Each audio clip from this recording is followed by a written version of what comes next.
sampainya gitu boy. Mereka main itu aja dia हमने तो ग्राम में जी ठीक है ये तो ग्राम ঘটনাটা ঘটেছে Brajendranagar under Kalampura BS quantity হলো 5502টা ইয়াবা ট্যাবলেট দুইজন মানুষকে অ্যারেস্ট করা হয়েছে একজন হলো গোপাল নাথ যার কাছে মালগুলি পাওয়া গিয়েছিল বাইকের থেকে সিজ করা হয়েছে গোপাল নাথে তার স্টেটমেন্টে বলেছে যে মালগুলি এনেছে শ্রীমতী আরতি দাসের কাছ থেকে আরতি দাসকেও অ্যারেস্ট করা হয়েছে ওদের বাড়ি কোথায় সবাই বাড়ি Brajendranagar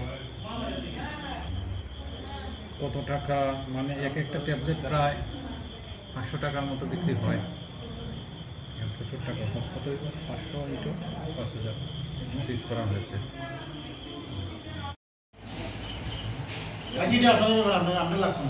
Subscribe to Tripura Info and press the bell icon so that you never miss any latest updates and news on Tripura.